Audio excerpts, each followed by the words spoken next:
During the recent Democratic presidential debates, nearly all of the candidates said that they favor free medical care for illegal aliens. This seems outrageous, but the sad thing is that they're already getting free medical care. If they have a drug overdose or a stabbing or whatever, work-related injury, they go to the hospital just like you and I. They get treated the same way, and they get billed the same way.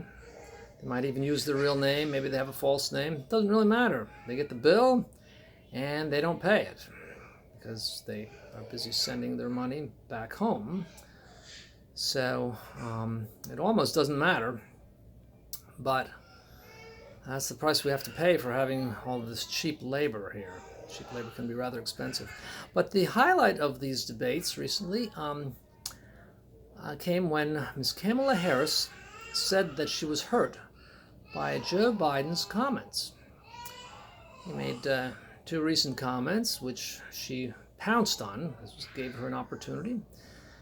He wanted to show how he was reaching out to different people by saying that he used to talk with people who had traditional values in the Senate.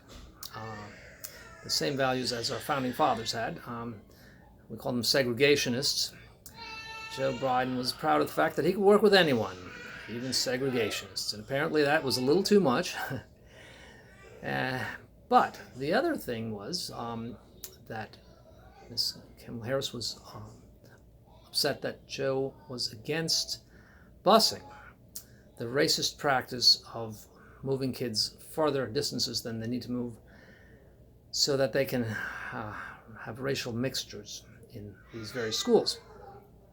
And so Ms. Kamala Harris said she was in the second class to be bused to a white school, where apparently she believes that she got some benefit by being with these whites.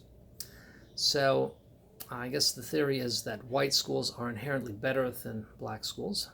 That's what a lot of educators seem to think, and Ms. Kamala Harris apparently thinks that as well.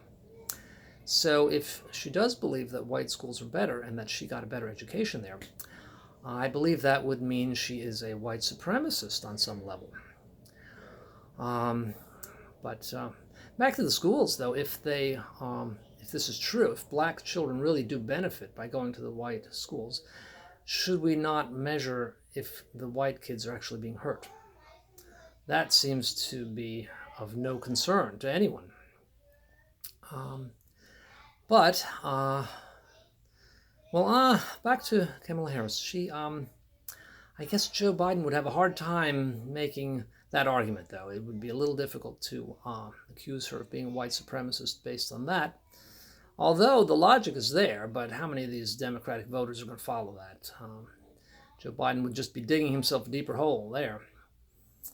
But another point that should be brought up very subtly is the fact that she married a Jewish white guy.